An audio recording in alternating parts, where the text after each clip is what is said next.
আপনি একটু আগে মাইকেল মধুসূদন দত্তের কথা বলছিলেন না, তো উনি যে মধুসূদন উনি যে মেঘনাদ বধ কাব্য লিখলেন, ওই ব্যাপারে আপনার কিরম লাগে ব্যাপারটা? আমি তো অত পড়িনি, আগে পড়েছিলাম কোনো সময় মনে নেই। তবে আমরা এইসব মাইকেল টাইকেল সবাইকে দেখি ঠাকুরের দৃষ্টিতে। ঠাকুর ওনাকে পছন্দ করেননি, কারণ ওর দুটো কোটের জন্য। একটা তো ওনার লাইফস্টাইলটা অত্যন্ত কন্ডেমেবল ছিল, তার প্রত্যেকটা কৃষ্টির জুতো, সবই জুতো, প্রতিমা আছে কিন্তু এদিকে। পরবর্তীকালে তো সেটা রিপেন্ট করে মরার আগে বলে গেছে ভুল করেছি, তাই না? আপনি সব মেঘনাদ বধ কাব্যটা আপনি পড়েছেন অবশ্যই। ওতে লেখা আছে এক জায়গাতে, ঠাকুরের বইও আছে, যে আমি কি ডরাই শুধু লম্পট না ভিখারি রাঘবে। হ্যাঁ, তা ঠাকুর বলতেন যে ভিখারি রাঘব কী করে হবে, ভিখারি রাঘব তো হয় না। আমি হলে লিখতাম আমি কি ডরাই সুখে লম্পট রাবণে।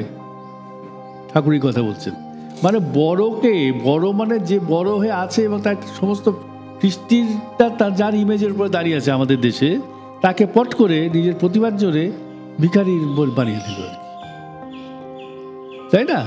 ভিখারি তার যে আসল মানে সেটাই লোকে বুঝবে, যে খেতে পায় না, ফ্যাফা করে ঘুরে বেড়ায়, কোনো চরিত্র সম্পদ নেই, লোকের কাছে চেয়ে চেয়ে খায়, তাই না? কিন্তু ঠাকুরের দৃষ্টিতে যে সেরকম ভিখারি যদি হয়, রাজার ছেলেও ভিখারি, রাজ ভিখারি, তখন জিনিসটা পাল্টে যায়। কিন্তু রবীন্দ্রনাথ আমার কিন্তু কোনোদিন কোনো রকমভাবে কৃষ্টিকে কিন্তু অবজ্ঞা করে বলেন তো নেই ওখানে না। তাই জন্যে ওই যে লোকের মধ্যে ভুল ধারণা ক্রিয়েট করা, এটা তো আমাদের চাই না। তাই তার সাহিত্য প্রতিভাকে হয়তো খুব সম্মান করতে পারি, কিন্তু উনি যা জিনিস করে গেছেন কিছু কিছু জায়গায়, সেগুলোকে তো মানা যায় না। বিশেষ করে ওনার জীবনযাত্রা তো মানাই যায় না।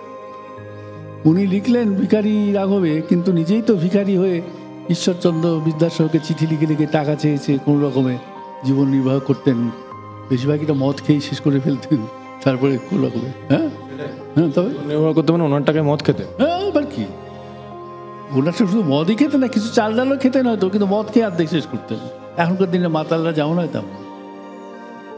মানুষের মধ্যে শ্রদ্ধা করার টেন্ডেন্সিটা এত বেশি গেড়ে বসে আছে না, তবুও লোকরা শ্রদ্ধা করে, এটা ভালো সাইন একটা, তাই না?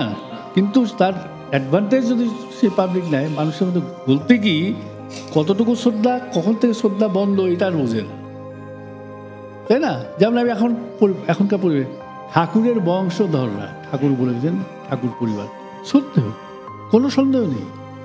রামের বংশধরকে লব কুশ, শ্রদ্ধেয়, তাই না? কোনো সন্দেহ নেই। কিন্তু ওরা অপকর্ম কুকর্ম করলে ওই শ্রদ্ধার খাতিরে লোকে কিছু বলেনি, তাই না? এটা ভালো না।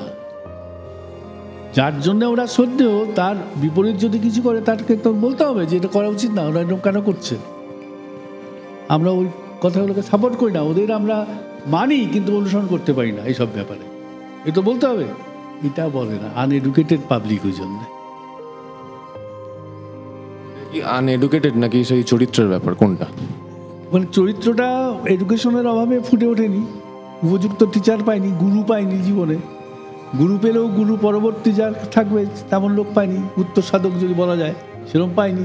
জিনিসটা ঘেটে গেছে সমস্ত জিনিসটা, গুরুকে ঠিক মতো উপস্থাপিত করার মতো লোক পায়নি, স্বার্থবাদী লোক পেয়ে গেছে।